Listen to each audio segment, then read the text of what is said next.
This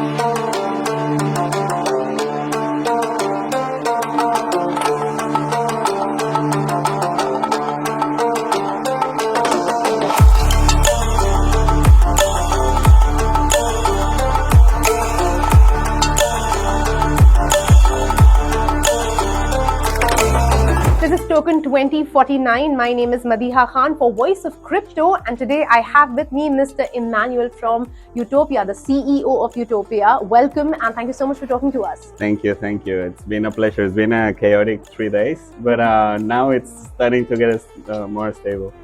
Definitely.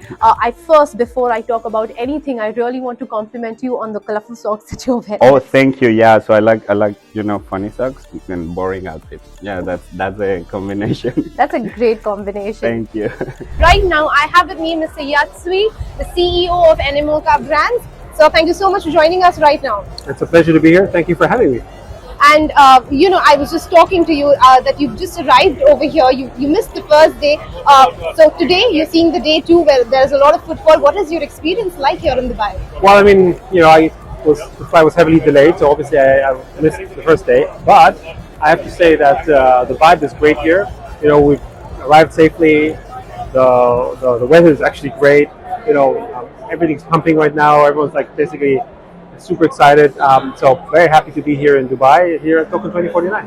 So talking about U-Topia, there is so much that happens in the multiverse. How do you differentiate with U-Topia in this space? My main focus right now is to save the innocence of the children. That's my purpose as human. And I believe that with the company U-Topia, we will be the ones pioneering the regulation of crypto for kids. Talking about open metaverse, how do you think that in the coming time it's going to evolve and affect all of us? Well, the open metaverse I think is fundamental because it's how we experience our digital property rights.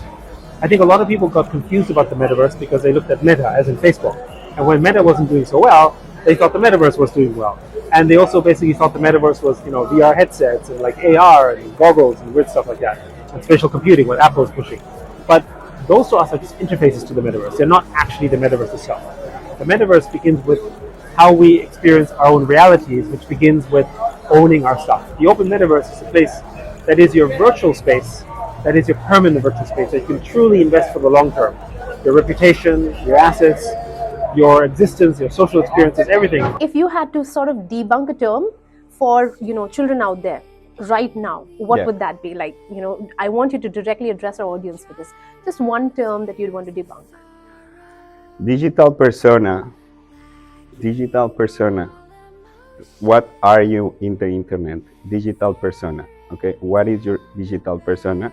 And then from there, what is your footprint? What are you doing in the internet? Okay, just learn, be self-conscious, because right now we have the body, the mind, and the soul, and then we have the ego, and then now we have a digital persona in the cell phone. So it's quite complex. Just study what is digital persona, and then you start learning about what is the new internet.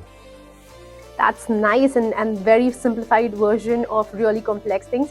Thank you so much for talking to us. Thank you. Thanks a lot for this, and you guys are amazing. I think you've portrayed this and explained it very, very beautifully. One final thing is, in the world of Web3, we have so many concepts, so many jargons. So I would want you to pick any one concept or a jargon and sort of explain it to our audience. It's like a small tutorial bit, anything that you think is sort of misinterpreted or you'd want to debunk it. Well, maybe the biggest thing I'd like to debunk is the metaverse is not Facebook. The metaverse is not Meta, and it's not VR. The metaverse is about digital property rights, and the Web3 is perhaps the most critical component, because only through Web3 can you actually own your digital property in the open metaverse. That is very well explained. Thank you so much for having such a long and insightful conversation with us, and all the very best I'm actually extremely taken and blown away with the kind of thought process that you have, because I truly resonate with these kind of thoughts of having ethics and life and morality no matter what you do. It was really nice talking to you about all of this. It was a great pleasure to be here. Thank you so much for having me.